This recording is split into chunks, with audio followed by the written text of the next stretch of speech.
அனைவருக்கும் வணக்கம். அரையளவு குறுகல் மகரமுடைத்து இசையுடன் அருகும் தெரியுங்காலை. இந்த நூற்பா மகரம் குறுகி ஒலிக்கும் என்பதை விளக்குகிறது. அது மகரம் என்பது இங்கு மெய்யெழுத்தாகிய இந்த மகர ஒற்றை குறிக்கும்.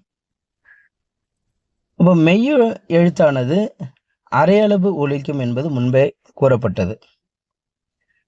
இங்கு ஒரு சிறப்பு நிலையில் அந்த மெய்யெழுத்துக்களில் ஒன்றாக இருக்கின்ற மகர ஒற்று அரை அளவு குறுகும் என்று கூறப்படுகிறது. அதாவது அரையளவு குறுகல் மகரம் உடைத்து.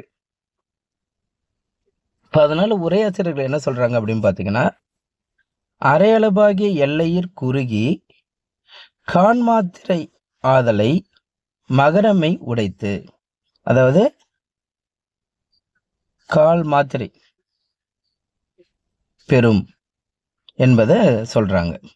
அது எப்பொழுது அப்படின்னு பார்த்தீங்கன்னா, அது யாண்டோவெனின் இசையுடன் அருகும், அதாவது வேர் ஓர் எழுத்தினது ஒளியின் கண் அது சிறுபான்மையாகி வரும். அதை ஆராய்ந்து பார்த்தால் நமக்கு தெரியும் அப்படின்னு சொல்றாங்க. அதுக்கு தான் இந்த எடுத்துக்காட்டு கொடுத்துருக்காங்க பாருங்க. போன். இந்த போன் அப்படின்றதுல நகர ஒற்று நமக்கு ஒலிக்கும் பொழுது காதுல ஓரளவு தெளிவா ஒலிப்பதை நம்மளால பார்க்க முடியுது. அதனால அது எப்பயும் போல மெய்யெழுத்து என்றதுனால அரை மாத்திரை அளவு பெறுது. ஆனா போன் என்பதை அந்த நகர ஒற்றை அடுத்து வருகின்ற அந்த மகர ஒற்று ஒலிப்பது அதிலும் குறைவாக, அந்த அரை அளவு மாத்திரை அளவிலிருந்தும் குறைந்து ஒலிப்பதை நம்மால் உணர முடிகிறது. அந்த குறைந்து ஒலிக்கின்ற தன்மைக்கு தான் இந்த நூற்பா இங்க சொல்லப்பட்டு இருக்கு. அதாவது முன்பே அது மெய்யெழுத்து என்பதனால் அரை மாத்திரை பெறும்.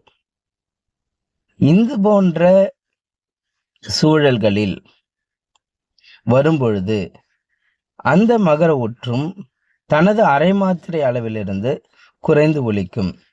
அப்ப எவ்வளவு குறைந்து ஒலிக்கும் அப்படின்னு சொல்லும்பொழுதுதான் இது கால் மாத்திரை அளவாக ஒலிக்கும் சொல்றாங்க.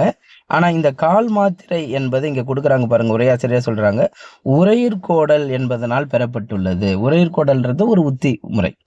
அப்ப இந்த உரையிற்கோடல் என்பது உத்தி முறை என்னன்றதை நம்ம அப்புறம் பார்க்கலாம். ஆனா என்ன செய்தி சொல்ல வருது அப்படின்னா, இங்க ஆராயுங்காலத்து தெரியுங்காலை அப்படின்னு சொல்றாரு இல்லைங்களா?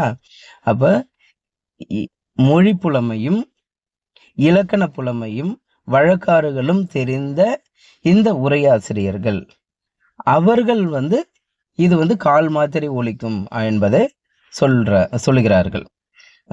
அதனால இதுக்கு என்ன நமக்கு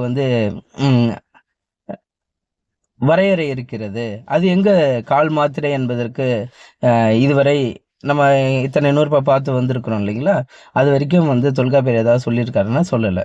அப்போ கால் மாத்திரைன்றது ஆராய்ந்து பார்த்தால் தெரியும் என்பது மட்டும் இல்லை, இங்கேயே தெரியும் உங்களுக்கு அரையளவு குறுகல். அப்போ அரை மாத்திரை அளவிலிருந்து அரையளவு குறுகுதல்னாலே உங்களுக்கு கால் மாத்திரை என்பது அப்படியும் பெறப்படுது. அப்போ மொழி அறிவு, அதுக்கடுத்தது இந்த நூற்பால சொல்லப்படுகின்ற இந்த செய்தி மூலியமாகவும் நம்ம இந்த கால் மாத்திரை என்கின்ற ஒரு அளவுக்கு வர முடிகிறது. கண்டிப்பா புரிஞ்சிருக்கும்னு நினைக்கிறேன். மிக எளிய நூற்பா தான். ஒரு குறிப்பிட்ட சூழல்ல இந்த மகரமானது தன்னுடைய அரை மாத்திரை அளவிலிருந்து குறைந்து கால் மாத்திரையாக ஒலிக்கும் என்பதற்காகவே இந்த நூற்பா செய்யப்பட்டுள்ளது. நன்றி, வணக்கம்.